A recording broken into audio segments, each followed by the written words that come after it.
Belset, Mamani, Ana Silvia, su camarita, por favor.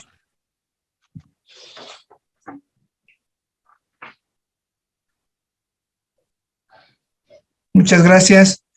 Muy buenas noches, señores estudiantes. Licenciado Franz, ¿cómo está? Muy buenas noches. Un gusto de tenerlo nuevamente en nuestro grupo de seguro, licenciado. Buenas noches, ¿cómo están? Buenas noches a todos. Gracias, licenciado. Bueno, licenciado, informarle que los estudiantes ya han recibido una inducción de uso de la plataforma, así que ya desde mañana ellos ya pueden ingresar para realizar las actividades, las diferentes actividades que usted va a desarrollar, ¿no?, en la plataforma. No han tenido ningún problema. Yo les pido a los señores estudiantes, si tienen problemas, mañana vamos a empezar ya a trabajar con la plataforma. Escríbanle al ingeniero Héctor Suárez para que les pueda colaborar en el acceso a la plataforma si es que tienen pruebas.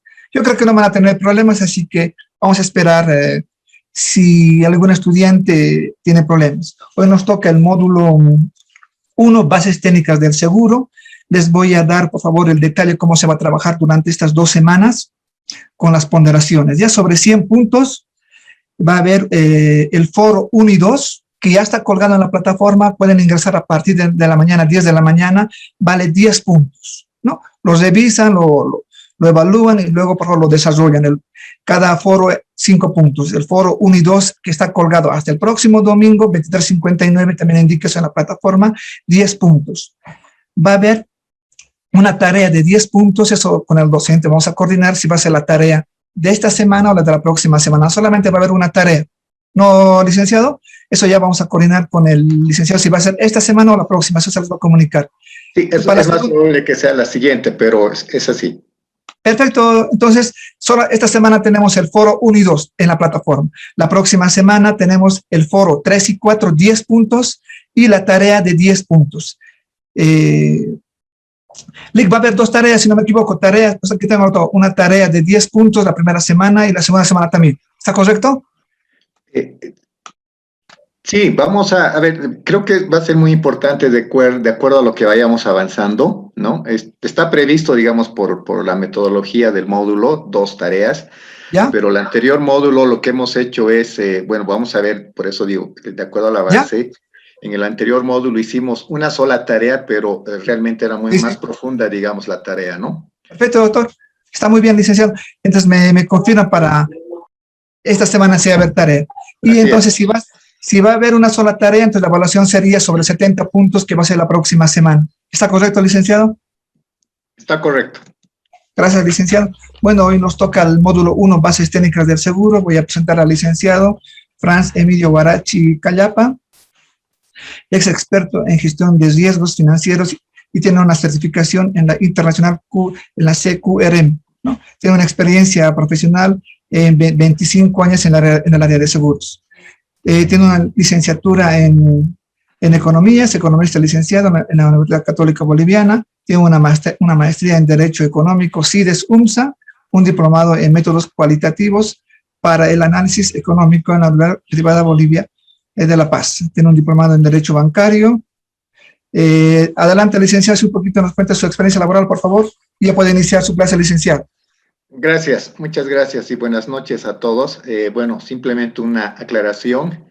Los 25 años o más de 25 y ahora de experiencia, digamos, profesionales en el ámbito financiero, básicamente en lo que es entidades financieras, y en seguros 4 años, digamos, ¿no? De esa experiencia como ejecutivo, siendo gerente general de una de las empresas de seguro.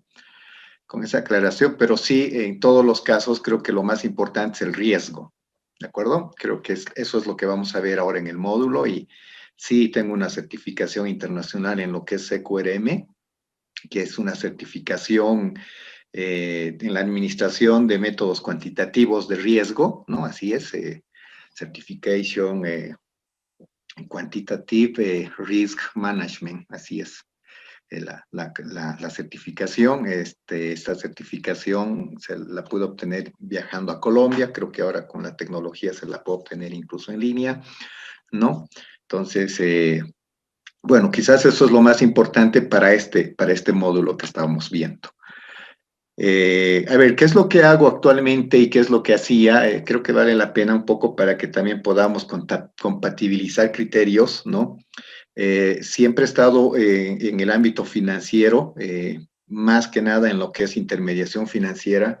He estado trabajando en entidades como oficial de créditos, he sido ejecutivo de créditos, trabajé también en la regulación como 12 años, más o menos 11 años en lo que es en lo que era la superintendencia de bancos, ¿no?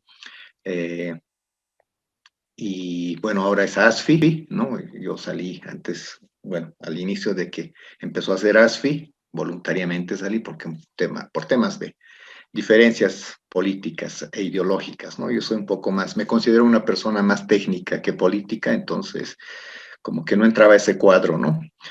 Y bueno, de ahí fui a las entidades financieras, fui ejecutivo del Banco Nacional, del Banco de Desarrollo de Crédito como gerente de riesgos. Implementamos todo el primer piso, ¿no? Para la licencia que le otorgó la ASFI. De ahí hago un salto a lo que es seguros, ¿no? Estuve en Seguros Provida, inicialmente como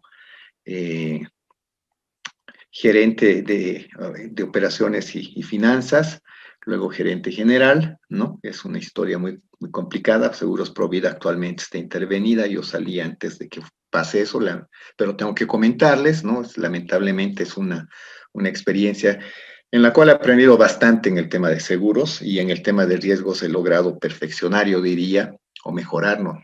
Siempre hay que buscar la perfección, pero yo creo que he logrado diferenciar lo que es el riesgo financiero versus el riesgo en seguros, que es un riesgo mucho más calibrado, si vale el término, más preciso, ¿no? Que lo voy a ir explicando más adelante. Y posterior a ello, bueno, yo salí antes de que le intervengan como les indicaba y bueno, por algunas diferencias con los accionistas y posterior a ello me invitan a que me incorpore en una IFD que actualmente es IDEPRO. Trabajo como gerente nacional de riesgos en esta institución hasta el día de hoy, ¿no? Adicionalmente, soy consultor, ¿no? Esto es un poco por tema de diversificar ingresos también. Cuando salí de la superintendencia de bancos, yo era funcionario de carrera, pero al final nada de eso servía porque cuando uno sale del sector público, bueno, pierde muchos beneficios, ¿no? No tenemos muchos beneficios y hay una descobertura muy, muy complicada en este momento, incluso para todos los servidores públicos, que no me parece apropiado, pero bueno, así es, así son las reglas del juego. Y salí así paradito, ¿no? Cuando renuncié y bueno, ahí me di cuenta que había que hacer algo para mejorar y generar estabilidad, por lo menos familiar, en términos de ingresos a la familia, como todos nosotros, ¿no? Entonces, ahí empiezo a hacer consultorías. Belset, ok, gracias, Belset. Empiezo a hacer consultorías y bueno, hasta el día de hoy sigo haciendo consultorías, ¿no? Con menor incidencia porque, bueno, me ocupa gran parte de mi trabajo lo que es IDEPRO en este momento. Y también doy docencia, posgrados en riesgos con la UMSA, con un acuerdo que había con una institución, con Fundación IDEA, con la universidad.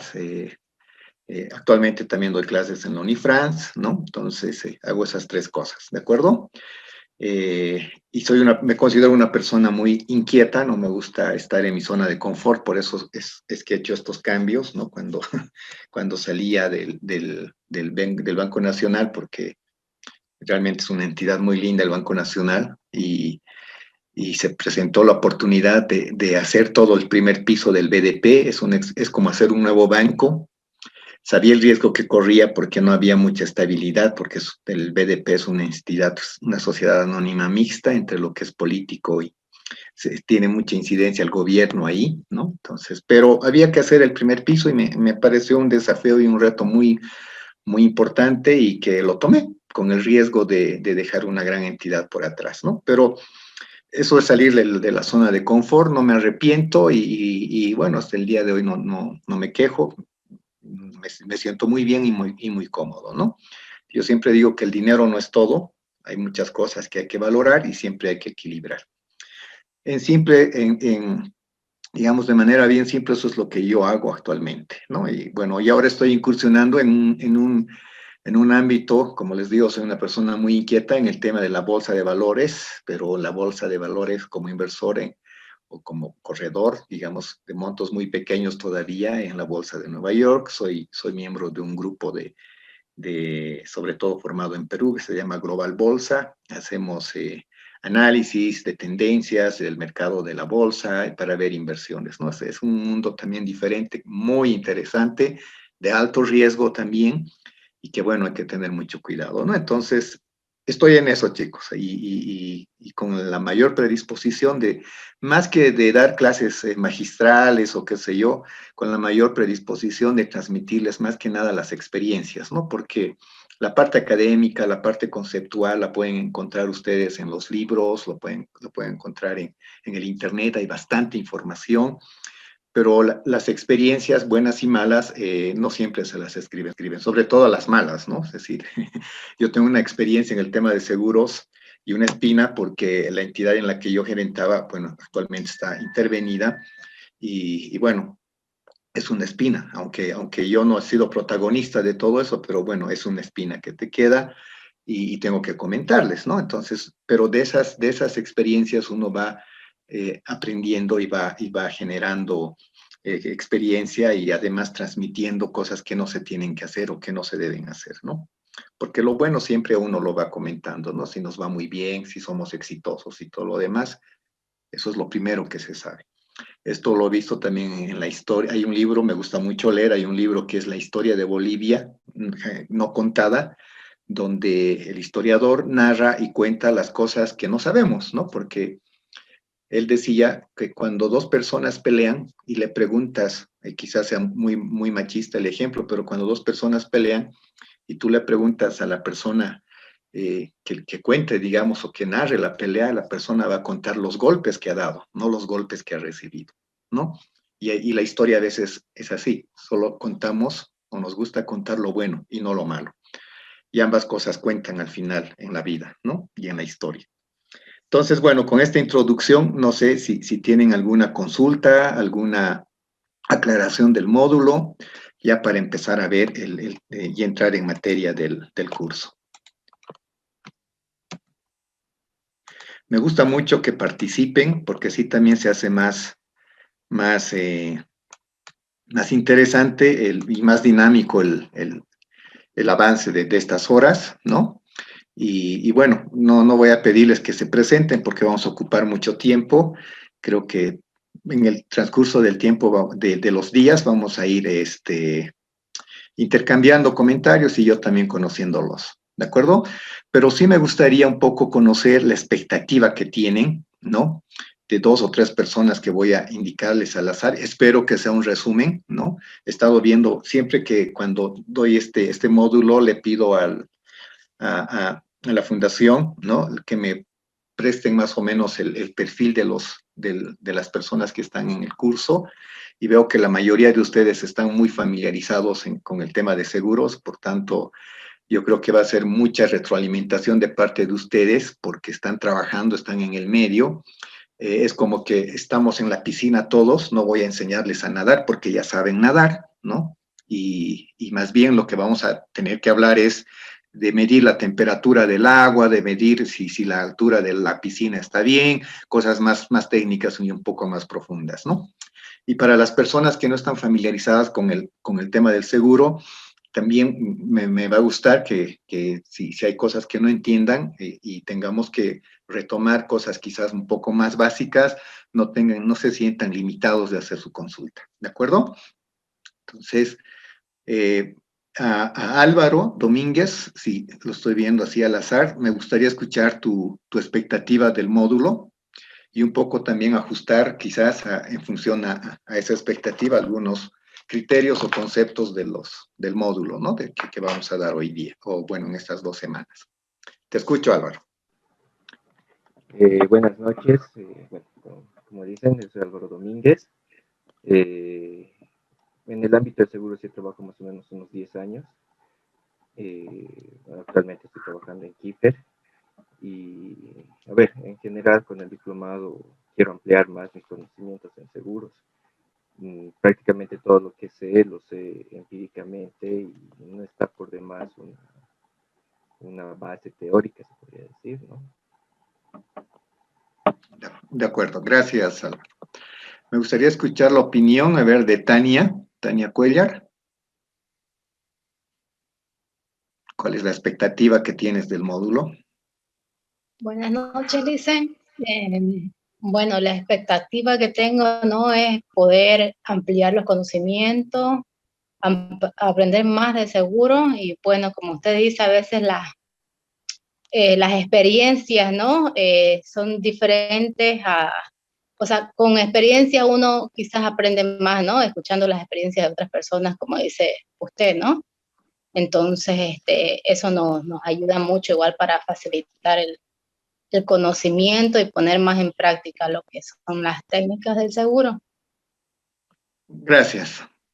Bueno, dos opiniones más, una persona, un varón y una dama. A ver, Lucio Daniel Bakovic, que estoy viendo en las pantallas. ¿Cuál es tu expectativa, Lucio, del módulo? Buenas noches, licenciado, y muy buenas noches a todos los compañeros. Bueno, yo soy marquetero y vendedor, actualmente gerente de una empresa en la industria en Santa Cruz, y mi expectativa es conocer, obviamente, el tema de seguro, fortalecer mi nivel de conocimiento para poderlo aplicar en el día a día, y siempre he tenido una expectativa porque, bueno, mi segunda carrera es Derecho, y en el tema del seguro para poder conocerlo y poder cubrir con mayor conocimiento en mis funciones, ¿no? Muchas gracias, muchas gracias. Y finalmente, a ver, al azar aquí a Cintia Jacqueline, que creo que no estás con cámara, pero te escuchamos, Cintia. Bueno, buenas noches, licenciado. Perdón, estaba llegando recién a casa, por eso estaba sin cámara. La expectativa que tengo acerca del módulo es poder adquirir mayor conocimiento. Yo actualmente trabajo en consultores de seguros, soy asistente en reclamos y, bueno, básicamente yo ingresé y atendí siniestros sin tener base.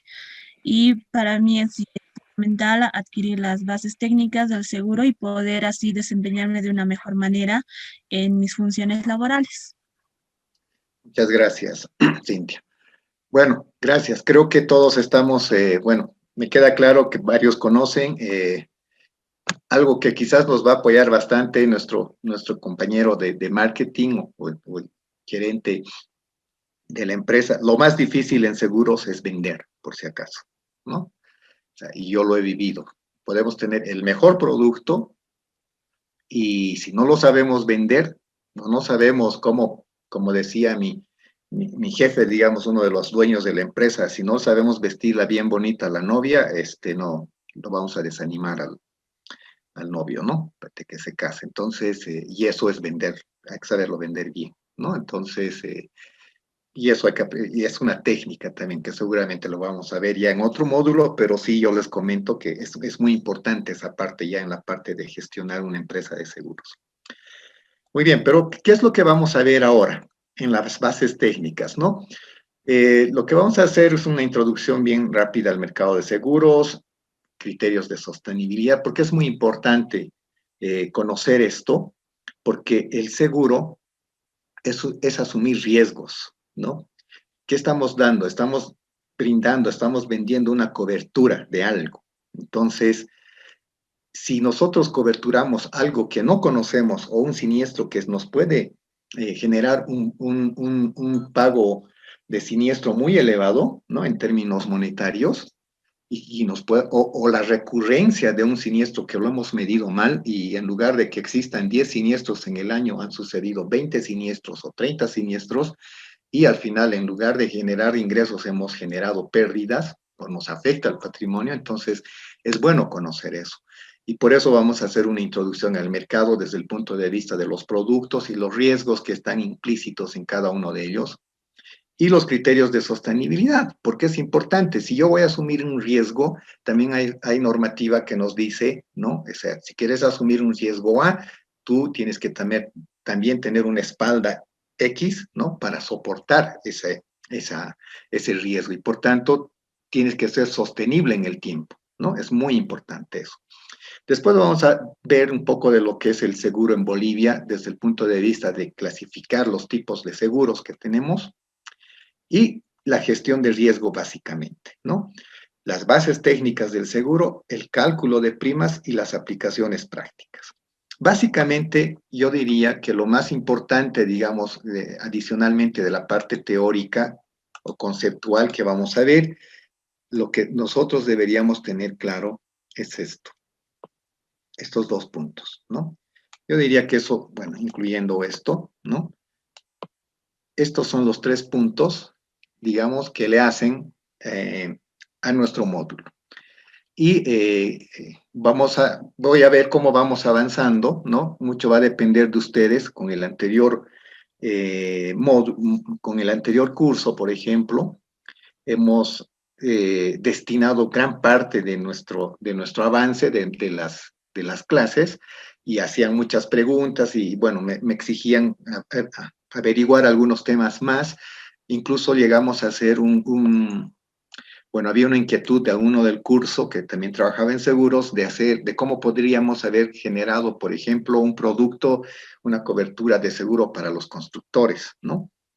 Bueno, no sé si es casualidad, pero hicimos una aproximación bien rápida porque realmente no se puede hacer con la precisión en el corto tiempo que hemos tenido en las clases, pero hicimos una aproximación y uno de los participantes del curso justamente era uno de los directores de Univida, ¿no? Entonces, como digo, no sé si es casualidad, pero después salió el producto y salió bien, y a mí me alegra mucho, son cosas que funcionan, no es que uno diga, lo hemos hecho aquí, probablemente ya lo tenían en mente hace mucho tiempo, y algunos criterios de acá probablemente le sirvieron, sobre todo a esta persona, porque hacía varias preguntas y además me escribía para un poco puntualizar ciertas cosas, ¿no? Entonces, todos hemos aprendido, y no hemos hecho una tarea y lo hemos unido en una sola tarea porque cada uno del curso sacó el producto con las variables que yo les proporcioné, ¿no? Una prima calculada para este tipo de cobertura, ¿no? Eso lo hicimos y fue por el curso. Entonces, mucho va a depender de cómo también nosotros nos rijamos en estas 2 semanas. Es probable que alguno de ustedes tenga una inquietud y si todos coincidimos, bueno, pues nos metemos a hacer algo parecido, pero aplicando siempre lo que estamos viendo y la esencia de este módulo, lo que es las bases técnicas del seguro, ¿no? Y cuando hablamos de bases técnicas, estamos hablando principalmente de lo que es el tema de cuantificar el riesgo. Ya enseguida lo vamos a ver, o en el transcurso de las clases. Eso es lo que vamos a ver y vamos a ver las aplicaciones técnicas. Entonces, dicho esto, me interrumpen si tienen alguna consulta, no hay problema. Muy bien, entonces, vamos a ver la industria de los seguros, ¿no? Cuando hablamos del mercado, la industria de seguros, más allá de hablar de una cobertura, ¿no? Cuando hablamos de las bases técnicas en lo que son los seguros, esto es una definición de diccionario, ¿no? Las bases técnicas no son más que una nota técnica que lo conocemos en nuestro país, bajo ese denominativo, es una nota técnica.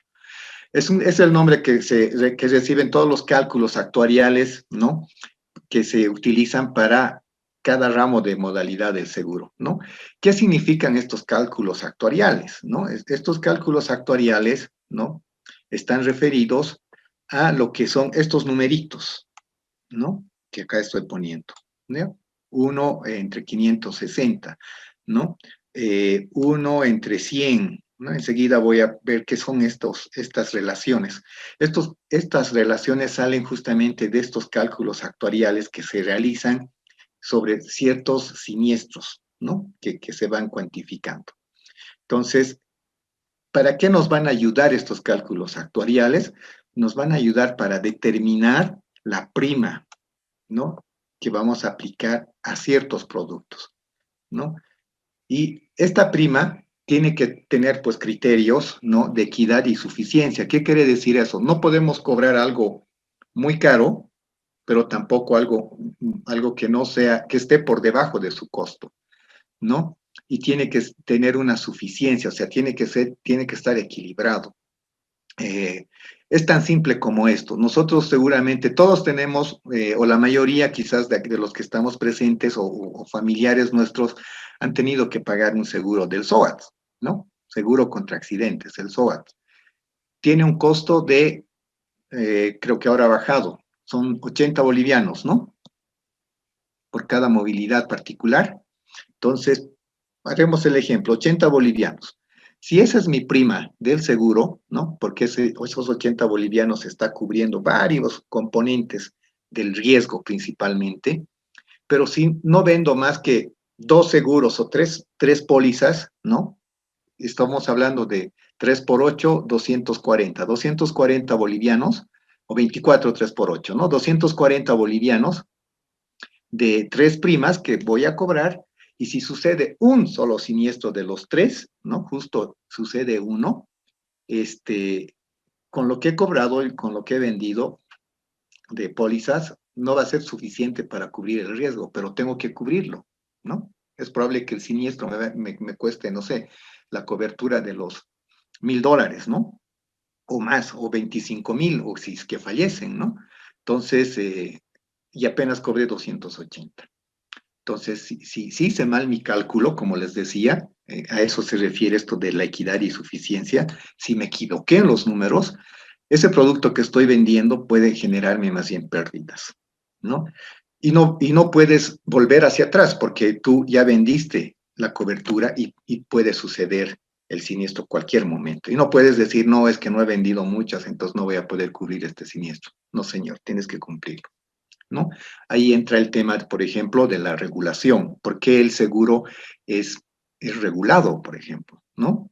Enseguida lo vamos a ver desde un punto de vista legal, ya que tenemos abogados, ¿no? Lo vamos a ver por qué es importante eso. Pero bueno, retomando, digamos, a las bases técnicas puramente mencionadas, ¿no? Lo que les decía es este cálculo de cálculos actuariales nos van a mostrar como resultado estos numeritos que los estoy mostrando, ¿no? Voy a agrandarlo para que vean todos. ¿Dónde está? Aquí hay una lupita, ¿no? Acá está. Entonces, por ejemplo, estos son siniestros, ¿no? Probabilidades de siniestros que suceden, por ejemplo, en la práctica de esto del parapente, creo, sí, el parapente. 1 cada 560, o sea, existe un evento, un siniestro, 1 cada 560 veces que practica una persona. O lo que es el paracaidismo, ¿no? 1 en 101.083, o sea, son mediciones. O en el boxeo, 1 entre 2.200.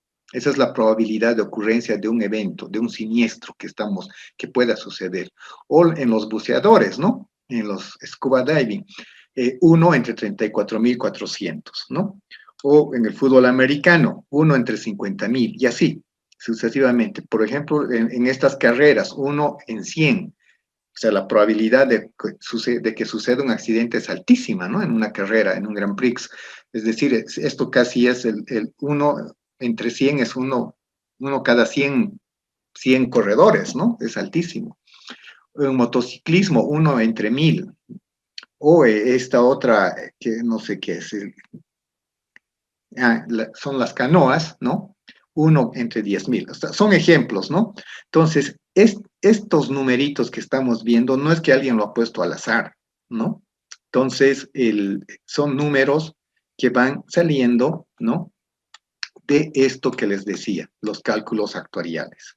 Y enseguida vamos a ver cómo se construyen esos números, ¿no? O no enseguida, sino en el avance de estos días, ¿de acuerdo? Entonces, cuando vemos las bases técnicas, ¿no? Lo que estamos haciendo justamente es ver cómo se va determinando estas probabilidades. Y al final tenemos que llegar a una prima. Entonces, tiene que tener un sustento técnico, lo que nosotros estamos calculando para cobrar una prima. ¿Qué van a calcular estas bases técnicas, ¿no? Estas bases técnicas, ¿qué van a incluir? Van a incluir una información del riesgo asegurable, ¿no? Es decir, ¿cuál es la información del riesgo asegurable? ¿Qué es lo que quiero asegurar? ¿no? Quiero asegurar, por decirles, esto del parapente, ¿no? Entonces, ¿qué tengo que hacer?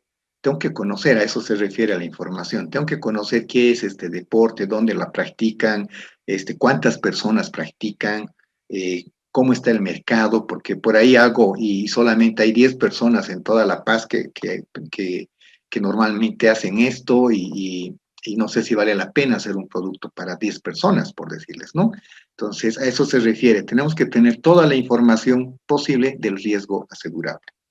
Aquí yo les voy a comentar algo, ¿no? La primera vez, digamos, que yo tuve alguna cercanía con lo que es seguros, abro aquí un paréntesis, fue cuando, bueno, estuve en la superintendencia de bancos el año 2009, sí, el 2009, porque salí el 2011, el 2009, 2010, cuando, bueno, el gobierno estaba haciendo el proyecto del satélite, ¿no? Tupac Katari, ¿no? Entonces, ahí es, por ejemplo, donde, bueno, invitan a la superintendencia de banco a que envíe técnicos para que evalúen toda la parte financiera, comercial y de seguros, ¿no? Porque en ese entonces se unieron todas las superintendencias en una sola. Y bueno, tuve la fortuna de que me puedan enviar a ver el proyecto y ahí es donde se hablaba de la cobertura del seguro, ¿no? Y había una cobertura que existe para el... Después me llamó la atención, ¿no? Para, por ejemplo, en el tema de la cobertura al evento o al siniestro que pueda tener de que el cohete, el satélite al momento de salir, porque dentro del cohete está el satélite, porque está transportando el cohete a la atmósfera, ¿no? Fuera de la atmósfera, ¿no? Al espacio. En ese tiempo que transcurre, que no son de salir de la atmósfera, de la Tierra, y sale de la atmósfera y entra al espacio, ¿no? Es como, creo que son 3 minutos, ¿no? Sí, son segundos, ¿no? No sé cuántos segundos están medidos, en el cual el cohete puede tener un éxito o puede tener un fracaso. El fracaso significa que puede estallar, que pueda subir un poco y caer y destruir, caer en un lugar quizás poblado, ¿no? O explotar en el aire. O sea, hay varias opciones que pueda suceder con ese cohete. Entonces, hay una probabilidad de siniestro. ¿Cómo la mides, no? O sea, a eso quiero llegar. Si no tenemos información, ¿no? Y esto, si quieren, anótenselo porque no está en los libros. Lo que no se conoce, ¿no? No deberíamos asegurar. Así tengamos el mayor ingreso posible en ese momento, ¿no? Por ejemplo, en el tema del satélite, más o menos el costo estaba por los casi 310 millones creo que era lo que se publicó, pero 300 millones de dólares, ¿no? Eso creo que salió en la prensa, pero estaba un poco menos, pero estaba, digamos, en ese monto la construcción del satélite, porque lo que se publicó tiene otros componentes más, pero en este caso, lo del cohete y todo lo demás, entonces tienes que coberturar, pónganle 250 millones de dólares, ¿cuánto cobras de prima? ¿No? Si le ponen un porcentaje, el porcentaje que ustedes quieran, es pues muy atractivo para cualquier compañía de seguros. Pero el riesgo que estás asumiendo es altísimo, ¿no? Entonces, la pregunta es, ¿tomas o no tomas el seguro, la cobertura? ¿No? Pongan, digamos, el 1% de los 200 o 300 millones de dólares. Son 3 millones de dólares que tendrías de ingresos por una prima, ¿no? Bueno, hay que distribuir eso entre los reaseguradores y todo lo demás que vamos a ver más adelante, pero hablando solamente como si fuese solo una empresa la que toma todo el riesgo, son 3 millones en una sola, en un solo riesgo, y además son 90, o digo, si son 3 minutos, 6 por 3, 18, 180 segundos de riesgo que estás asumiendo, ¿no? Parece tentativo todo. Entonces, o sea, pareciera ser que es muy atractivo, pero si no tenemos información, podríamos estar comprometiendo incluso el funcionamiento de nuestra empresa, ¿no? O sea, si realmente sucede el siniestro, puede ser que todo el siniestro se te coma, incluso tu patrimonio y toda la empresa, ¿no? Entonces, esos son los niveles que hay que tener mucho cuidado. Y por eso, cuando uno toma alguna cobertura de riesgo, ¿no? Porque estamos conociendo los riesgos, y si no tenemos información, bueno, lo más prudente es no tomar el riesgo. Y lo que yo siempre digo, si no lo conoces, si no conoces el riesgo, no asegures. Si no conocemos el valor, no tenemos información de la cobertura, del servicio de seguro que queremos tener, es mejor no tomarlo, ¿no? Porque sin eso, nuestra base técnica no va a estar sólida, no va a ser robusta, ¿no? Va a ser muy deficiente. Otro tema, los factores de riesgo que se han tenido en cuenta en la tarifa, porque al final vamos a llegar a un precio, ¿no? ¿Qué factores de riesgo existen? Y eso va a salir de la información, nuevamente. Luego, información estadística sobre el riesgo. Esto es clave, ¿no? Sobre todo en lo que es seguro de personas, por ejemplo, cuando vamos a clasificar lo que son los seguros generales de personas, ¿no? Cuando hablamos de las personas, la información estadística es clave, ¿no? Porque incluso tenemos que desagregar por género, si es varón, si es mujer, por edad, ¿no? Si aseguramos, por ejemplo, vida, que es lo más complicado, tenemos que ver cuál es la probabilidad de que una persona deje de existir o de que fallezca, ¿no? A cierta edad, y además por cierto género. Y eso se ve día a día en las estadísticas, y eso es muy importante. Hay empresas en el mundo que se dedican a hacer solamente preparar esta información estadística y la venden, la sistematizan y la venden, y las compañías de seguro las compramos, ¿no? Entonces, eso forma parte de las estadísticas, ¿no? En todos los productos forman parte de nuestro cálculo de la nota técnica o las bases técnicas de nuestro producto, ¿no? Estos numeritos que les había mostrado justamente salen de toda esta información estadística, la información del riesgo, los factores y todo lo demás, ¿no? Luego, tenemos que tomar en cuenta también ya los otros que le hacen al riesgo, ¿no? El recargo de seguridad sobre la prima de riesgo, el recargo de gestión para cubrir gastos de administración, adquisición y mantenimiento del negocio.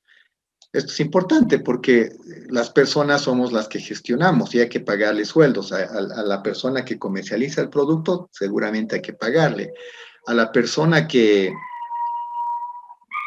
Un segundito, por favor.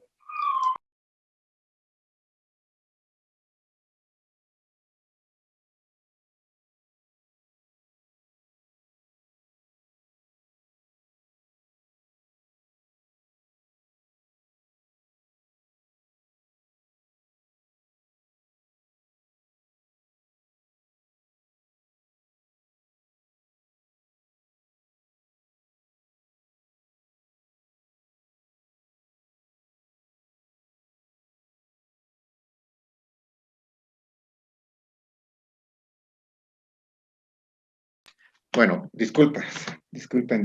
Gajes del oficio. Lo han encerrado a mi mascota y he empezado a chillar para salir. Bueno, lo que les decía. Entonces, estos recargos son a las personas que participamos en la administración, en la adquisición, en el mantenimiento del negocio, en la comercialización también, ¿no? Y también tenemos que pensar en el recargo destinado a incrementar la solvencia de la empresa. Y esta es una mirada más integral, ¿no? Es decir, si yo quiero asumir un riesgo, también tengo que tener la espalda para soportarlo. Entonces, y la espalda a la que me refiero de las empresas está pues en la solvencia, en la solvencia patrimonial, ¿no? En la capacidad de responder por parte de los accionistas, ¿no? Entonces tengo que además asegurarle, si tengo un accionista que está aportando al negocio, está inyectando recursos, no lo está haciendo gratis. También tiene que generar un rendimiento, una utilidad. Entonces, se tiene que considerar ese aspecto, ¿no? A eso se refiere esto. Y tenemos que ver cuál es el sistema de cálculo de las primas, ¿no? Ya la parte metodológica y el método de cálculo de las provisiones técnicas. Más adelante vamos a ver en detalle qué es cada uno de estos, ¿no? Las provisiones técnicas, pero esto se refiere a tener un colchón, ¿no? Si yo vendo primas por el tema del SOAT, no quiere decir que de las tres las 3 pólizas que he vendido, ¿cuánto dijimos que era? Si era 80 bolivianos, 8 por 3, 24, 240. Los 240 bolivianos por las pólizas vendidas no quiere decir que ese ingreso es la totalidad para pagar sueldos, para cubrir mis riesgos y todo lo demás. Tengo que destinar de esos 240 bolivianos una parte, ¿no? Como una reserva, como un colchoncito, ¿no? Y eso es un costo para la empresa, tenerlo ahí movilizado, un recurso.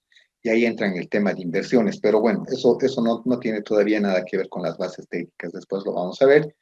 Pero estos son los factores que tenemos que tomar en cuenta, ¿no? A la hora de calcular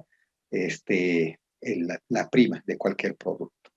Y nuevamente, lo más importante es lo que habíamos dicho, esta parte técnica de, bueno, todo lo que le hace el sistema de cálculo de las primas, digamos, como metodología, pero la información estadística, los factores de riesgos de los cuales nos van a llegar a permitir identificar una probabilidad de ocurrencia de un evento, ¿no? O la prima de riesgo, que lo vamos a ver más adelante con ese nombre. No sé si tienen alguna consulta hasta acá para pasar. ¿Estamos? Ok. Eso es lo malo de tener estas clases virtuales. Alguno está hablando con la computadora, pero bueno, espero que les quede claro.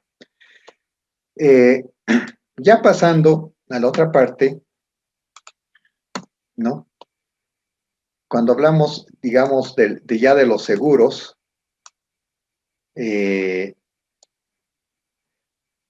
voy a retomar un poco de conceptos claves y además básicos que tenemos que tener en cuenta, ¿no? Cuando hablamos de un seguro, ¿de qué estamos hablando? ¿Qué es un seguro? ¿No? O sea, yo aquí quiero entrar de manera quizás más frontal a lo que es la palabra clave, el asumir riesgos, ¿no? Una empresa de seguros lo que está haciendo es asumir el riesgo que está asumiendo por un tercero y concederle una cobertura, ¿no? Voy a hacer acá una analogía, ¿no? Cuando yo estoy en el tema de la industria financiera, ¿no? Nosotros, las entidades financieras, por nuestros préstamos, gestionamos riesgos, ¿no? El principal riesgo que se gestiona es el riesgo de crédito. ¿Por qué? Porque la otra parte que se presta el dinero puede que no cancele sus créditos. Entonces, la entidad se enfrenta a un riesgo de incobrabilidad de esos recursos, ¿no? Y esa incobrabilidad se puede dar por diversos factores, ¿no? Puede ser que el cliente que se prestó el dinero le iba muy bien en el negocio, pero tuvo un accidente y pasó algo. O incumplió sus impuestos y le afectó, digamos. O al final es un tema de mercado, como a todos está sucediendo actualmente. Se ha comprimido el mercado, entonces no me puede pagar todo el crédito como yo esperaba. Entonces tengo que reprogramar, refinanciar y qué sé yo. Esos son los riesgos tradicionales, digamos, de un crédito. Pero el riesgo que no lo podemos controlar como entidad financiera es el riesgo de que el cliente fallezca, ¿no? Entonces no voy a poder evitar si este cliente, bueno, si tiene que fallecer por destino de la vida o por algo, o sea, difícil que yo pueda evitar. Y si sucede eso, entonces mi riesgo de incobrabilidad es alta. Entonces, ¿qué es lo que hace la entidad financiera? Lo que hace es transferir ese riesgo a una empresa de seguros a través del seguro de desgravamen, ¿no? Le dice, ok, si esta persona fallece, tú me devuelves el crédito, ¿no? Fernando Torres, tienes el micrófono abierto, por favor, si puedes apagarlo. Entonces, y la empresa de seguros lo que está haciendo es lo que dice acá, está asumiendo el riesgo, ese riesgo de que su cliente del crédito fallezca, ¿no? Y está asumiendo ese riesgo por cuenta de la entidad financiera y le dice, ok, yo te voy a pagar, si es que esta persona fallece, te voy a pagar todo el saldo del crédito que le queda, ¿no? Entonces, ese es un ejemplo de lo que estamos hablando. Entonces, cuando ofrecemos un seguro, ¿no? Aquí ya cierro la parte de la analogía.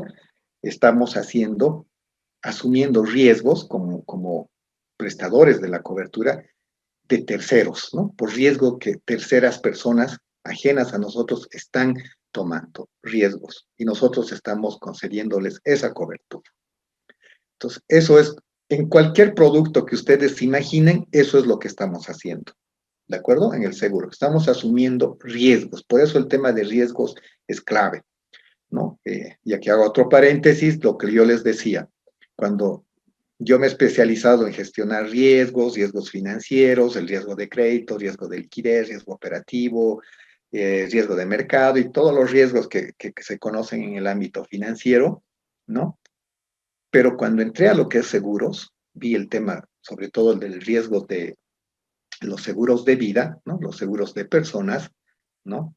Realmente ahí no puedes equivocarte, ¿no? Porque tienes que precisar la probabilidad. Tú estás asumiendo una probabilidad de que algo suceda hoy día, ¿no? O sea, el riesgo puede suceder en el transcurso del crédito, por ejemplo, en el tema de las personas, ¿no? Cuando una persona fallezca, no sabes cuándo va a fallecer, pero tú estás asumiendo el riesgo hoy día y el crédito puede durar 5 años, 2 años, 3 años, pero el riesgo que tomas hoy no te va a afectar hoy, puede ser que te afecte mañana o no te afecte nunca o te va a afectar en 2 o 3 años.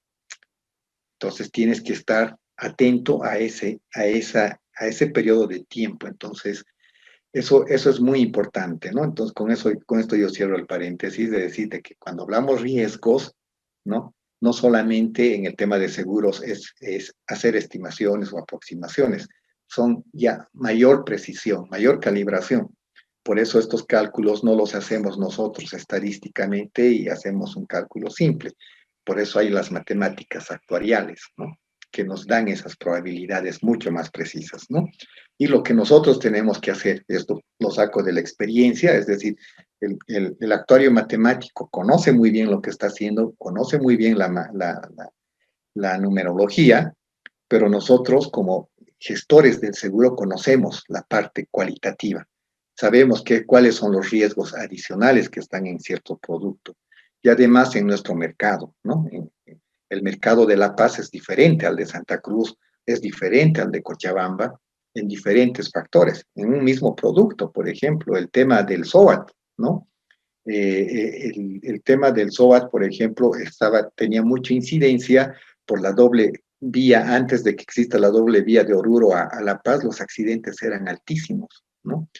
Hubo la doble vía, disminuyeron la ocurrencia de los accidentes y a nivel nacional incidió mucho también. Entonces, esto ha hecho de que las primas, ¿no? Sean ajustadas y bajaron. Si ustedes ven los precios, bajaron. Y también aumentó la cantidad de asegurados, digamos, ¿no? Algo que compensaba.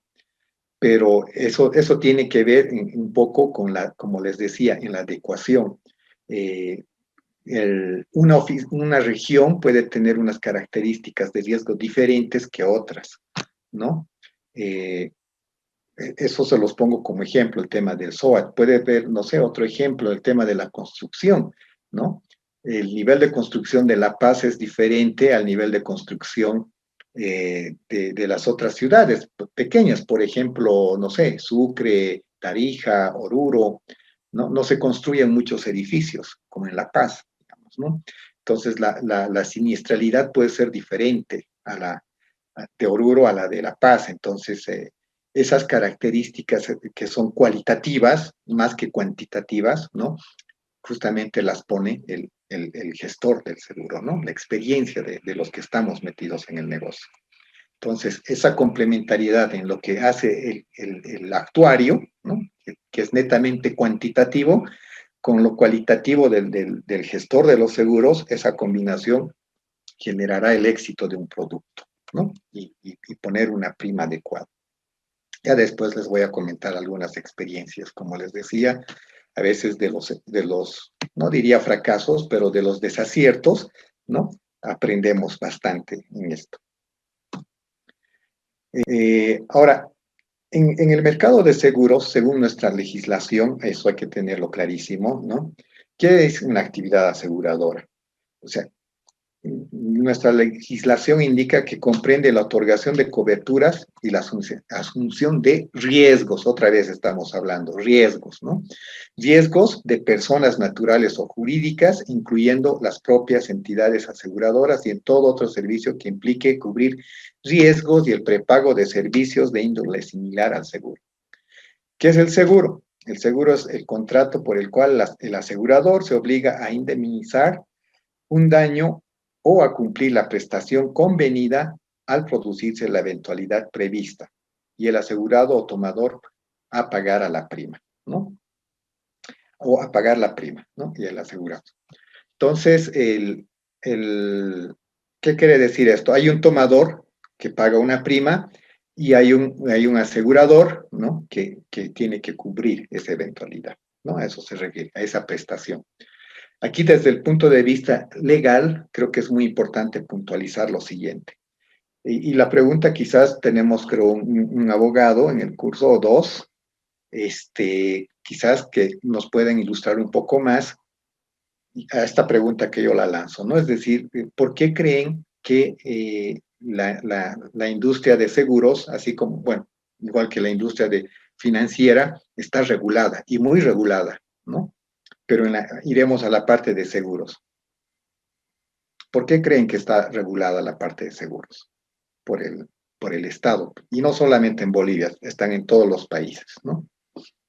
Así es que no tiene nada que ver con un tema político, sino es un tema legal por el cual el Estado o la autoridad máxima de un país tiene que hacer control y regular este mercado. ¿Nos pueden orientar quizás los abogados? Voy a ver en la lista quiénes son. A ver, buenas noches. Mi nombre es Oscar Barrera. Dale, Oscar. Sí, bueno, igual me estoy introduciendo en el tema de los seguros, pero considero que el tema de los seguros está regulado porque, bueno, desde el punto de vista, creo, del derecho civil, tiene que ver mucho el tema del patrimonio de las personas y en relación a su estado, ¿no? A su estado civil también, porque, bueno, se han involucrado nuestros bienes, bienes inmuebles, bienes muebles, también nuestros intereses, tal vez, cuando vemos, no sé, cuando nos involucramos en algún negocio, y todo aquello va a repercutir, digamos, de alguna manera, ante la ocurrencia de un siniestro, en lo que podría ser un servicio de un tercero, ¿no? Y siempre van a salir controversias en las cuales puede ser la relación de la compañía con el asegurado, no van a estar de acuerdo. Entonces, siempre el Estado va a tener que sí o sí participar para regular todas estas controversias. Es lo que considero. Muchas gracias. ¿Alguna otra opinión? Muchas gracias, Oscar.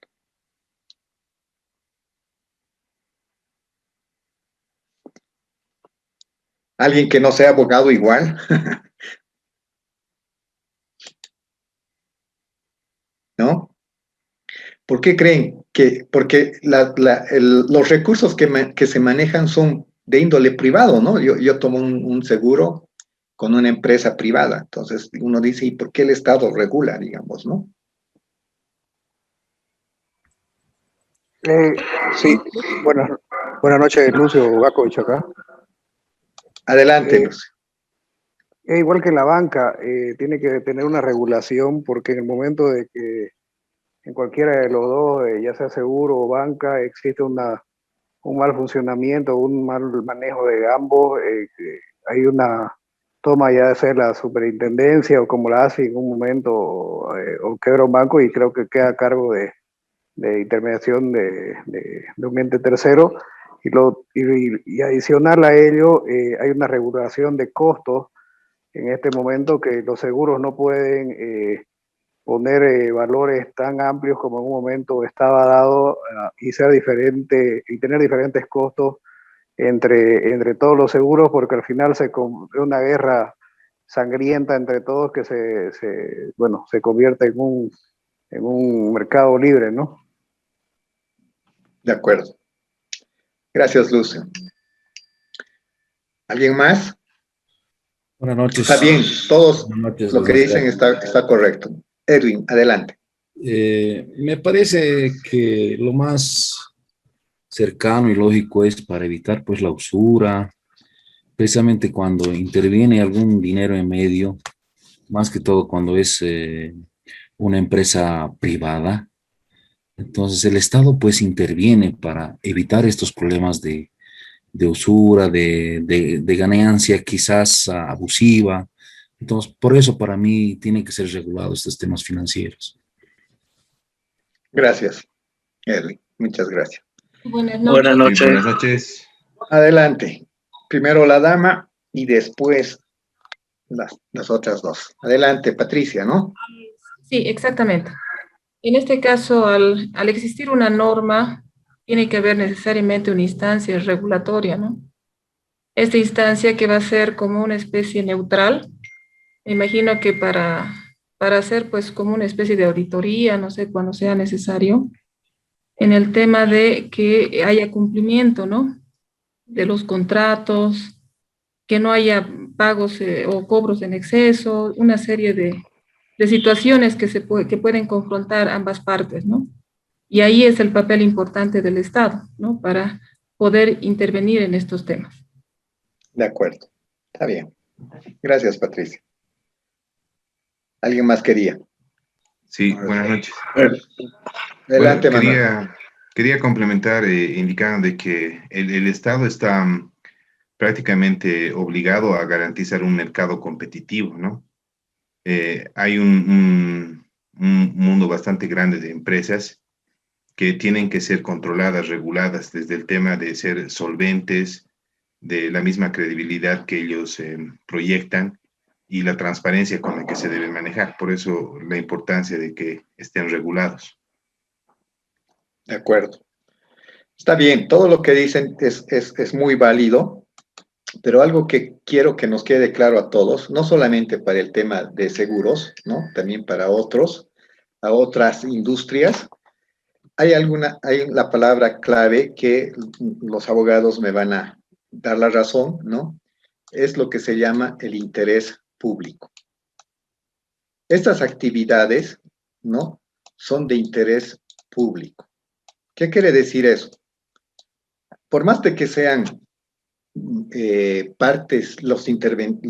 las partes intervinientes sean privados, es de interés público porque todo lo que pueda suceder de manera, digamos, desviada o pueda ser malo, ¿no? Va a afectar al Estado en sí, ¿no? Y quizás el ejemplo más válido es el tema de las entidades financieras. Las entidades financieras intermedian el dinero de la gente, o sea, hay un límite, ¿no? Aquí están, digamos, los ahorristas, nosotros que tenemos nuestro dinero en el banco, ¿no? Porque nos pagan o llevamos a ahorrar, pero en el fondo esto es un depósito y es un ahorro, es privado, y por el otro lado están los bancos que captan estos recursos, pero si este banco falla o administra mal, ¿no?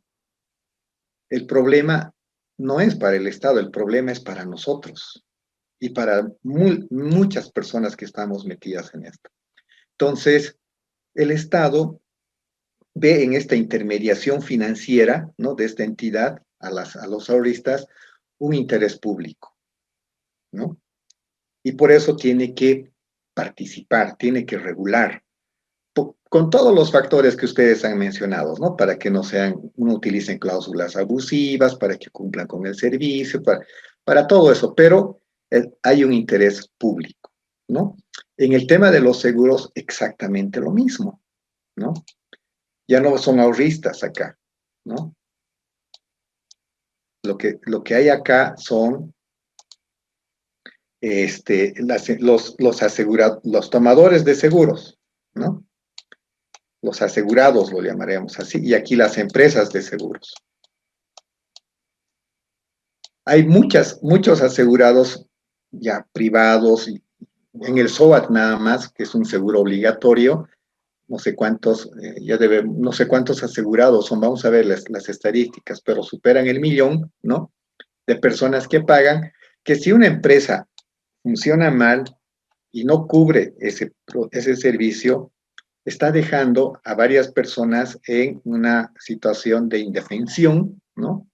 Y por tanto, además de esa indefensión, con una carga, ¿no? Digamos, dinero, pues, o sea, un contingente que si es salud no sabe cuánto tiene que gastar y tiene que pagar de su bolsillo, y si fallece peor todavía no recibe la cobertura que le han prometido. Entonces, se hace una cantidad de dinero tan importante, ¿no? Que si no cumple esta empresa, alguien tiene que hacer de que cumplan. Claro que el Estado no le dice, oye, tienes que cumplir, ¿no? Sino no le obliga, sino tiene que controlar de que esta empresa aseguradora no tome los riesgos de acuerdo a su capacidad, de acuerdo a su solvencia, ofrezca los productos sin cláusulas abusivas, que ofrezca los productos con un precio razonable, que sea accesible, que permita que todas las empresas que participan de este producto, por ejemplo, sean competitivos, ofrezcan de la misma manera, aunque con el SOAT no se da, pero antes se daba así, que se licitaba y todo lo demás. Es un poco velar por el mercado, ¿no? O sea, todos esos factores que ustedes han mencionado hacen. ¿Pero por qué? Porque hay un interés público. Porque si uno de estos falla, ¿no? El problema va a ser para el país, ¿no? El gobierno tiene que garantizar de alguna manera, en el fondo, eso es lo que hace, ¿no? Que si estas personas, por ejemplo, si esta empresa aseguradora no pagó los productos, ¿no? ¿Qué va a pasar con estos señores? ¿Quién les va a cubrir los siniestros? ¿Quién va a cubrir lo que tienen que pagar? Entonces, por eso es que en el producto existe un fondo de protección al asegurado, por ley incluso. Justamente esos recursos van a permitir que empresas que no están pudiendo cubrir o que estén mal, ¿no? Estén en una situación deficitaria, ¿no? Puedan cubrir estos servicios o estas coberturas, ¿no? Que han sido prometidas, en la medida de lo que les alcance el dinero, ¿no? No siempre alcanzará para todo, pero por lo menos algo harán, ¿no? Antes estaban cubiertos por el 100%, pero se han ido modificando las leyes, igual que en la banca, ¿no? Antes, si ustedes, si ven un poquito de historia en la banca, antes se liquidaban las entidades financieras, ¿no? Eso es lo que se hacía en la época de los 90. Yo todavía estaba en la universidad de esa época, ¿no? Entonces, o estábamos muchos de nosotros, se liquidaban. Y ahora ya no se liquidan las entidades financieras, ¿no? Yo en las últimas experiencias, incluso que participé de varias de ellas, lo que se hace al intervenirlas es transferirlas, ¿no? Se hace una salida ordenada de estas entidades financieras. Se cierra, pero no se liquidan. Lo que se hace es vender, transferir los activos y los pasivos de estas entidades para que otra entidad financiera las asuma y continúe el servicio. Entonces no afecta a los ahorradores, a los ahorristas, ¿no? Ni a los que tienen créditos, para que se dé continuidad a ese servicio, ¿no? ¿Cuál es la diferencia de esa salida ordenada versus a lo que era la liquidación? Antes lo que se hacía con la liquidación es se emitía una liquidación de la entidad, se cerraba, perdía su licencia de funcionamiento y el Estado asumía el rol de devolver el dinero. Y si faltaba dinero, el Estado sacaba de su bolsillo para devolver. Y como no tiene todo el dinero el Estado, bueno, sigue haciendo esperar a mucha gente, por ejemplo, lo que son los bancos en liquidación de esa época, que son el Videsa, Banco Sur, Banco Potosí, Banco Minero, Banco Agrícola, que hasta el día de hoy siguen en liquidación, ¿no? A los ahorristas se les dice, voy a devolver el dinero mientras yo vaya vendiendo estos activos, ¿no? Entonces es el proceso de liquidación que al final alguien va a perder, ¿no? Porque no va a alcanzar una vez que se vendan todos los activos, terrenos, garantías de casas y todo lo que se tenía. ¿Vender para qué? Para que con ese dinero se devuelva a los ahorristas el dinero, ¿no? O esperar que los que debían dinero al banco sigan pagando todavía hasta el día de hoy porque tienen plazos acordados, ¿no? Y no puedes tú anticipar el pago de ese crédito porque el prestatario no tiene la culpa de que el banco se haya liquidado, ¿no? Se prestó dinero y él se comprometió en devolver en 10 años y tiene que devolver en los 10 años. Entonces, el Estado no puede obligarle a decir, oye, tienes que devolverme antes de los 10 años, ¿no? Entonces, administrar esa cartera cuando se liquida, devolver los pasivos cuando se liquida es muy complicado y por eso toma esta lógica, digamos, de liquidación toma tiempo, ¿no? Es más costoso para el Estado y en términos de imagen más desgastador también, ¿no? A diferencia del otro que es una salida ordenada donde se agarra los activos y los pasivos y se dice, bueno, esto es lo que se tiene, esta cartera es buena, esto es lo que los ahorristas, y se pone como en venta, si quieren, ¿no? Se las ofrece y las entidades financieras que analicen y vean el negocio, se la compran, ¿no? Eso es lo que ha sucedido, por ejemplo, con el Banco Boliviano Americano. La primera experiencia de la cual tuve la suerte de participar, ¿no? El banco de crédito, ¿no? Se lo compró al banco, o sea, se subrogó, se asumió todos los activos y los pasivos del BBA. Y el BBA ha sido vendido, si vale el término, ha sido absorbido por este banco. Y lo que ha quedado de problema es algo chiquito que ya el Estado lo administra hasta el día de hoy, pero tiene menos costo, no hay mucho problema y está saliendo sin mucho costo para el Estado en términos de tiempo y todo lo demás. Otra situación que ha pasado similar en una entidad emblemática en Santa Cruz, que era la Mutual Guapay, igual. Estaba en una situación mala, se hizo la licitación, se la vendió, el Estado tomó posesión, si quiere en este caso el regulador, en ese entonces todavía era la Superintendencia de Bancos, y se lo transfirió y el Banco Visa fue el que se compró, ¿no? Entonces, eso fue porque estaba mal esa empresa. Y no hubo mayor problema. Los clientes de la Mutual Guapay, en lugar de ir a pagar por su crédito a la Mutual, ahora van a pagar al Banco Visa, ¿no? Y los ahorristas, en lugar de llevar su dinero a la Mutual, llevan su dinero al banco. Sigue estando seguro, ¿no? Sigue ahorrando y también el ahorrista tiene la seguridad de que le van a devolver ese dinero, ¿no? O puede retirarlo el momento que quiera. Entonces, son visiones diferentes, ¿no? Lo mismo sucede en lo que es seguros, ¿no? Aunque ahora seguros todavía le falta, eso es lo que veo por la normativa, un poco le falta tener salidas de este tipo, porque el negocio del seguro es más complicado, como les decía, es más preciso. En el tema de Provida, que yo conozco, por ejemplo, que está intervenida en este momento, es mucho más complicado porque son seguros de largo plazo, son pensiones de renta vitalicia, ¿no? Que se tienen que pagar en los próximos, incluso yo diría 30 años, hasta que fallezca, digamos, el último asegurado, ¿no?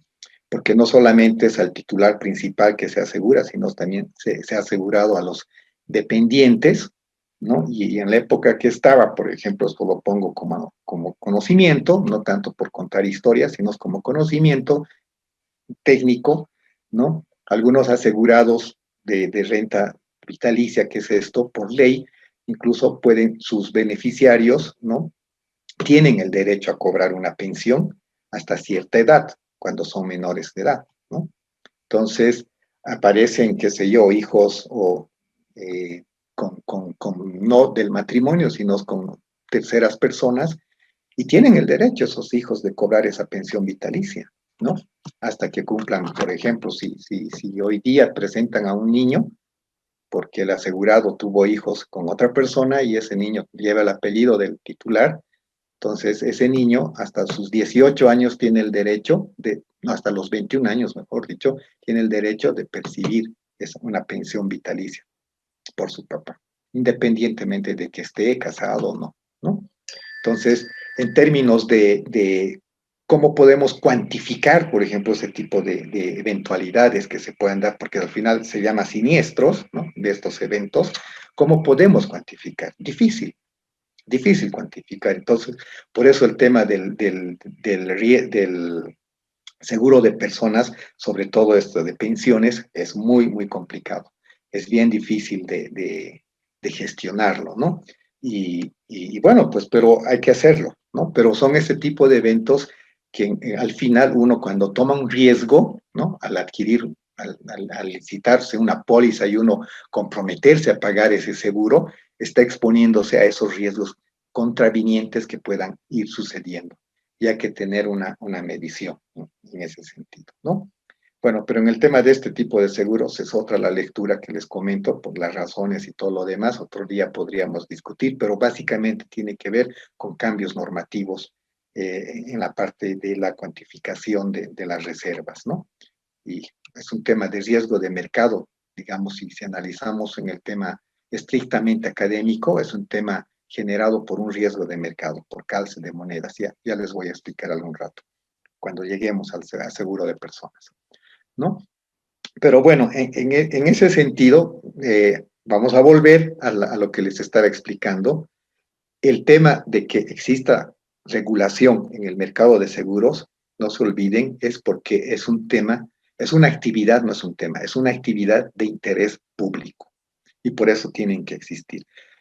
No solamente para controlar el abuso o los precios o la accesibilidad, la competencia, sino tienen que garantizar, el Estado tiene que garantizar la sostenibilidad de las empresas y también tiene que asegurar el bienestar de los tomadores del servicio, ¿no? Y que se cumplan ambas partes. Y para eso está.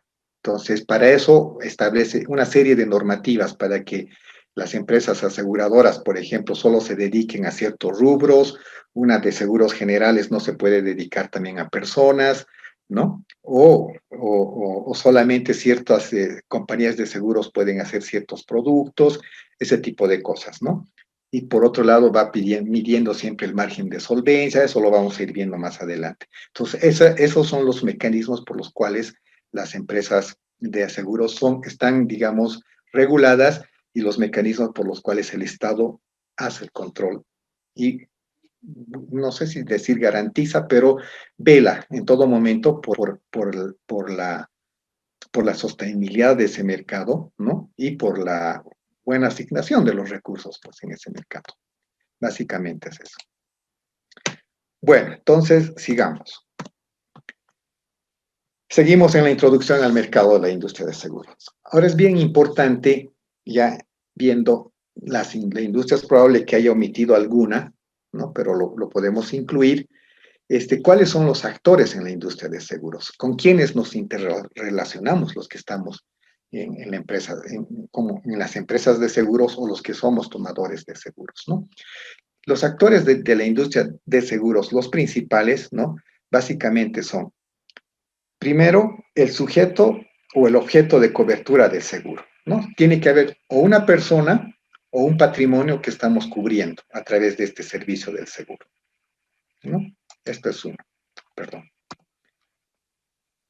Voy a hacer a ver. Entonces, esto es uno, ¿no? El sujeto o el objeto que le hace al seguro. ¿Quién tiene que brindar este producto? La empresa de seguros, ¿no? Alguien va a ofrecer el servicio. Ahí está. Luego, tiene que haber para la comercialización, seguramente hay agentes de seguros, hay corredoras de seguros, ¿no? Los brokers, y bueno, estos son de reaseguros y las corredoras de seguros, que son diferentes por si acaso, ¿no? Los corredores de seguros y los corredores o la corredora de reaseguros. Kiefer, he visto que hay alguna persona que está en Kiefer o varias, son corredoras de seguros. Consegur también es una corredora de seguros, ¿no? Yo soy síndico de una reaseguradora, corredora de reaseguros, ¿no? Actualmente, que es diferente a una corredora de seguros. Luego, el regulador, ¿no? Está. Estos son los actores principales que le hacen al mercado del servicio de seguros. Adicionalmente, hay otros actores que no los he puesto, pero son actores que fortalecen, digamos, esta industria, ¿no? Como son, por ejemplo, las calificadoras de riesgo, ¿no? Las calificadoras de riesgo, porque todas las empresas de seguros tienen que tener una calificación de riesgo. ¿Y por qué es eso? Porque tienen que mostrar su capacidad de responder sus obligaciones. Y ahí entra todo el análisis de lo que vamos a ver de manera bien rápida, porque no le hace al módulo, pero es importante porque tenemos que ver el tema de lo que es el tema de las reservas, ¿no? para hacer las reservas técnicas, la reserva que uno tiene para hacer frente a todos los riesgos que ha asumido, ¿no? Y también están, por otro lado, las firmas auditoras, ¿no? Que un poco ratifican la información de las empresas de seguros, ¿no? La situación financiera. Entonces, estos son entre los otros actores que no están acá, pero fortalecen, digamos, la transparencia de la información y el desempeño de la industria. No sé si he omitido algo más, pero básicamente estos serían los actores de la industria y nosotros nos movemos en ese ámbito. Y tenemos que responder a todos ellos, ¿no? ¿No hay consultas? Ok. Entonces, sigamos avanzando.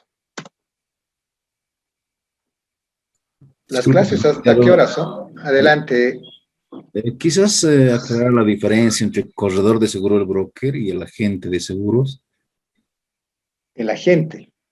Ya. Sí. La corredora de seguros son las empresas o los brokers que intermedian entre lo que es el sujeto o el objeto de la cobertura del seguro, es decir, el sujeto puede ser una persona jurídica o una persona natural, ¿no? Y la empresa de seguros, ¿no? Este broker un poco es como el asesor de ambos lados, ¿no? Para que el servicio se dé de la manera más fluida, más transparente y que beneficie a ambas partes. Tiene que ser imparcial este corredor, ¿no? Se responde a lo que es como un árbitro, pero que ayuda, asesora y además no lo hace gratis, no cobra. Un agente de seguros es una persona natural que está autorizada para vender todos los productos de seguros que le sean de su competencia, ¿no? La APS les toma una prueba, ¿no? Un examen para que tengan esa autorización de ser agentes autorizados para vender seguros, ¿no? No cualquiera puede vender seguros en nuestro país, ¿no? Y bueno, creo que está bien, pero quizás hay que ver la forma, no sé, no lo veo muy práctico en este momento, pero bueno, esos son los agentes de seguros. Esa es la diferencia. Quizás la corredora de seguros es una persona jurídica, ¿no? Que casi hace lo mismo, asesora y todo lo demás, y el agente de seguros, más que asesorar, lo que hace es vender el producto, ¿no? Orienta al tomador, ¿no? De la manera más abierta seguramente posible y empieza a vender, pero su fuerte es comercializar el producto y lo hace por cuenta de la empresa de seguros, ¿no? Responde a la empresa de seguros, a diferencia de un corredor que responde a ambos, ¿no? Al sujeto y a la empresa de seguros. Tengo bastantes personas que están trabajando, creo, en el curso, quizás nos pueden ampliar. Ellos desde su experiencia, normalmente las corredoras son las que están en el centro y van respondiendo. Son el canal de comunicación más efectivo, en teoría, entre el sujeto, digamos, de la cobertura y la empresa de seguros, ¿no? Esa es la diferencia, mientras que la gente es estrictamente comercial. No sé si he respondido a tu pregunta, Edwin. En parte sí, licenciado. Pues a veces hay una confusión en el sector público, ¿verdad? Porque evidentemente la normativa en el sector público es muy particular. Como te dicen, ¿no? Que en la 181, en la Administración de Bienes y Servicios, te indica de que no pueden, que un asesor de seguro no puede ser un broker, ¿no ve? Entonces, este asesor de seguro tiene que ser remunerado. Eso para evitar quizás los direccionamientos a ciertas empresas de seguro. Entonces, más que todo la diferenciación, para mí sería importante saber qué es un asesor de seguro y qué es un broker, o sea, por este tema del sector público, ¿no? Sí. A ver, yo he tenido la ocasión de participar en el tema de licitaciones con el sector público y normalmente el sector público lo que hace es, de acuerdo a su normativa, contrata un asesor de seguros. Y este asesor de seguros no necesariamente está inscrito y autorizado por la APS, ¿no? Es una persona que la contratan, seguramente en función a criterios que tiene la empresa pública, ¿no? Seguramente miren su experiencia y todo lo demás. Esa es una primera diferencia versus un agente de seguros o una corredora de seguros. Por ejemplo, el agente de seguros tiene que tener una autorización de la APS, de la Autoridad de Pensiones, para poder ofrecer esos productos. Y para eso les toman exámenes y varias cosas, ¿no? A la corredora de seguros como persona jurídica, lo que la APS realiza es, le hace todo un análisis y todo lo demás para otorgarle su licencia de funcionamiento. Y en ese análisis que hacen, aparte, digamos, de la solvencia patrimonial y todo lo demás, les miden la parte técnica, ¿no? O sea, por eso incluso diferencian a esta corredora de seguros, que es un broker, de una corredora de reaseguros, ¿no?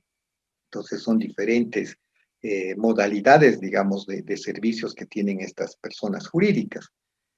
Y a diferencia de un asesor en la parte de las empresas públicas, que yo, hasta donde sé, no tienen la obligación de tener una autorización por parte de la APS, ¿no? O sea, no sé si puede ser cualquier persona, pero yo me imagino que deben tener unos criterios de selección en las empresas públicas. Esa es la diferencia, ¿no? Ahora, ¿a quién responde el asesor? Eso es muy importante. El asesor de seguros, en la realidad, responde nomás a la empresa pública, ¿no?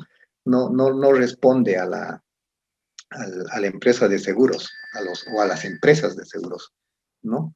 Responde a la empresa pública, ¿por qué? Porque seguramente asesora en las condiciones que tiene que tomar una cobertura, ¿no? En las cláusulas que debería ser, digamos, claves, ¿no? Una cláusula clave hay que saber leer, por ejemplo, en los contratos de cobertura. Cuando nosotros tomamos un seguro, todo es importante, porque todo el contrato explica todo en la nota técnica, pero lo más importante, en mi opinión, no estoy diciendo que es así, por si acaso no es una receta, pero yo siempre aconsejo de que lo más importante de una póliza es ver las exclusiones, ¿no? Porque ahí está, a veces, uno cree que está cubriéndose de todos los riesgos, pero en las exclusiones hay cosas que no deberían estar o que no nos convienen, ¿no? Después podemos verlo más adelante con algunos ejemplos. Entonces, la diferencia, ahí el asesor de la empresa pública justamente es el experto, en mi opinión, de ver no solamente la menor prima, la cobertura, sino también las exclusiones, las causas, las condiciones en las cuales se va a ofrecer ese producto, el cumplimiento y todo lo demás. Entonces, per se, responde pues al interés de la entidad pública. Y no está mal, está bien. Lo importante es que sea una persona realmente entendida en la materia, ¿no? Pero no está autorizado, por si acaso. Que yo sepa, no es una condicionante para eso, ¿no? A diferencia de una corredora de seguros que es asesora también, pero sí está controlado, está regulado y tiene que responder a criterios incluso normativos, de tal manera que pueda demostrar su imparcialidad, ¿no? Que tiene que responder a ambos lados sin beneficiar a ninguna de las partes, ¿no? Esa sería, digamos, la diferencia principal. En los hechos probablemente hagan lo mismo, probablemente, pero en su forma de actuar son diferentes, ¿no? Y el agente de seguros, lógicamente que responde a la empresa de seguros porque está vendiendo esos productos, ¿no? Incluso la inscripción de los agentes de seguros las patrocina la empresa de seguros. Las empresas de seguros cada cierto tiempo dicen, estas son las personas que van a dar examen por mi empresa, ¿no? Entonces las registran, las patrocinan y las envían a la APS para que den ese examen. No sé si está más claro ahora, Edwin. Está más claro, licenciada. Muchas gracias. Ya. Perfecto. Entonces... Añadiendo una cosita, por favor. Buenas noches. Sí. Andrea Orellana. Soy. Andrea. Sí. Si bien es cierto, sí, los agentes de seguros y los brokers exactamente son... intermedian, ¿no? Entre en este caso, entre la aseguradora y el cliente, ¿no? Uh-huh. Ahora, las corredoras de seguros o los brokers pueden comercializar productos o servicios, en este caso, de todo el abanico comercial que existe de productos, es decir, pueden trabajar con diferentes compañías de seguros, ¿no? Y lo que Sí. usted decía, los agentes de seguros solamente, justamente, son patrocinados o representan a una sola compañía, ¿no? Correcto. Entonces, Muy buen aporte. Muchas gracias. Exactamente. El broker no es exclusivo de una sola empresa de seguros, es de varias, ¿no? Y comercializa, es más amplio, sí. Por eso tiene una actividad, en teoría, más independiente, ¿no? O sea, es neutral, no responde en exclusividad ni a una empresa de seguros ni a un cliente. Eso es lo importante, ¿no? Sí. Perfecto, gracias. Realmente muy buen aporte. Genial.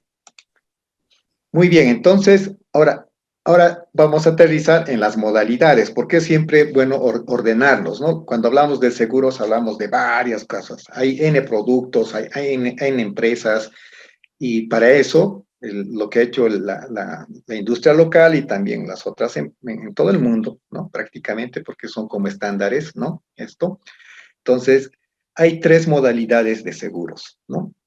Una modalidad son el seguro de personas, la otra son los seguros generales y los seguros de fianzas. ¿Cuál es la diferencia? Cuando hablamos de seguro de personas, lo que estamos coberturando con el servicio del seguro, estamos asegurando justamente a la persona, a los individuos, ¿no? Y personas naturales, ¿no? Aquí no nada que ver las personas jurídicas, ¿no? Estamos hablando de personas naturales. Entonces, esa es la modalidad. Podemos tener N productos. Por ejemplo, el tema del seguro de vida, seguro de salud, seguro de viajes, ¿no? Entonces, podemos tener quizás más productos o mencionar más productos, pero a quien coberturamos en última instancia es a la persona, ¿no? Está la integridad de la persona, estamos velando por esa persona. Cuando hablamos de seguros generales, o también algunos lo llaman patrimoniales en nuestro país, pero cuando hablamos de seguros generales, estamos coberturando, ¿no?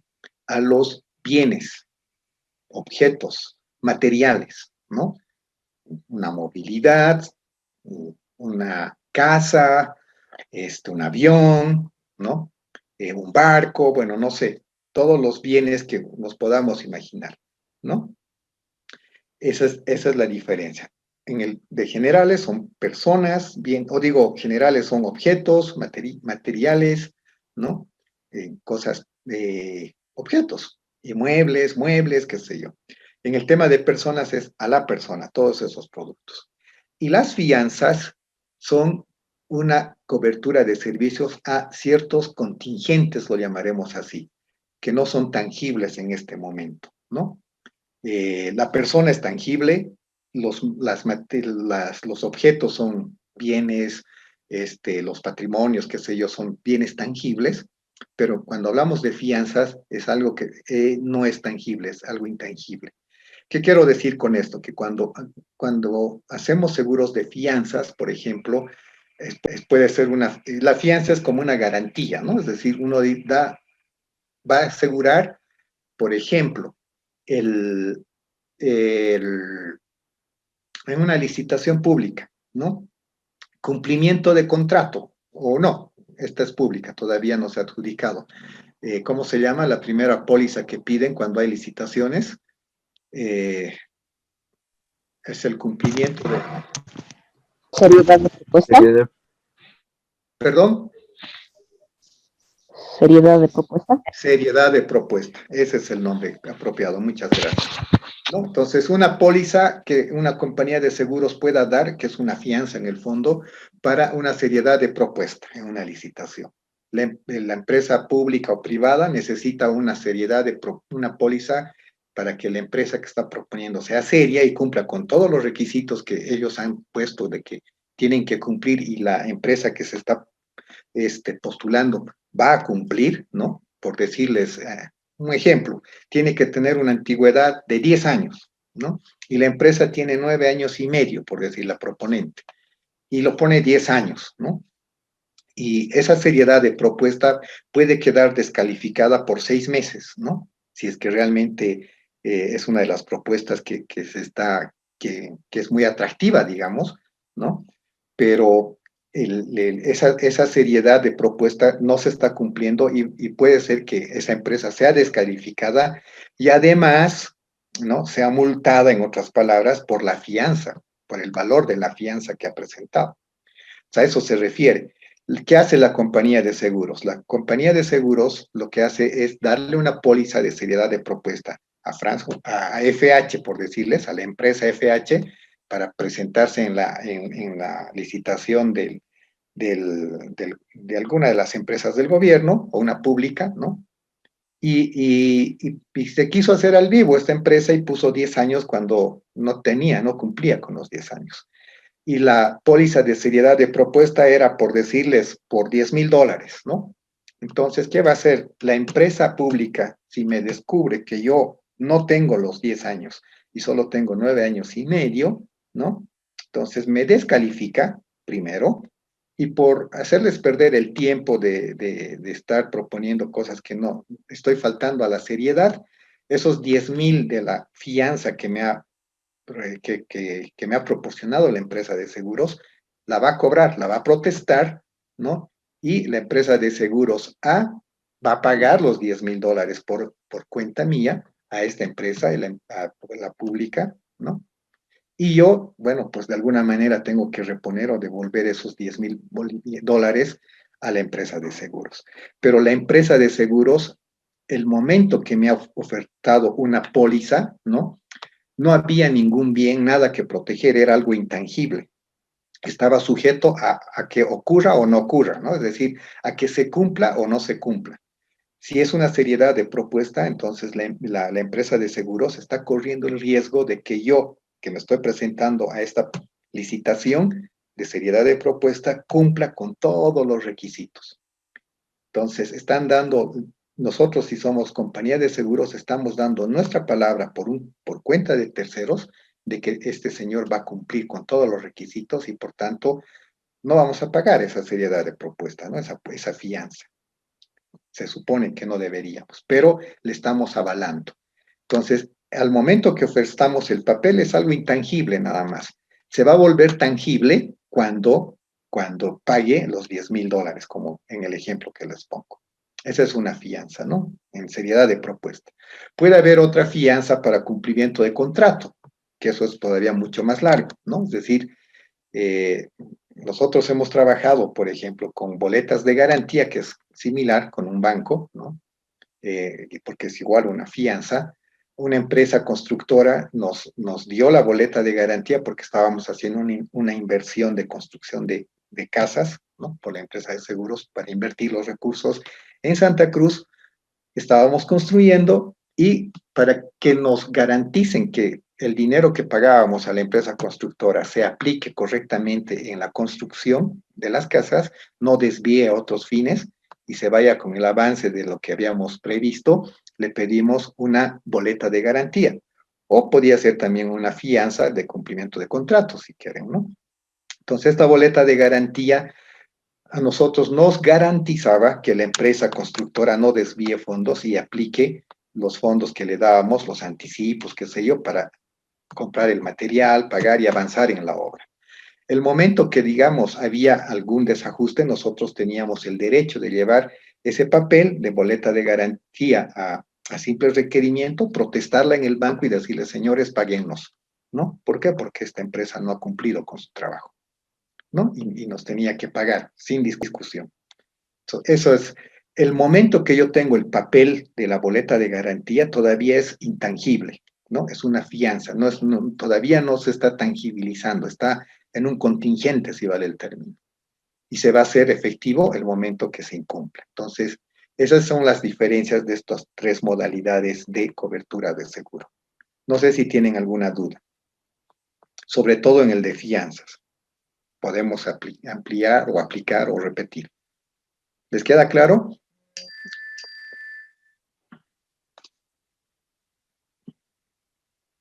Otra consulta más. ¿Hasta qué hora son las clases? Yo estoy confundido. ¿Es hasta las 9:30 o a las 9?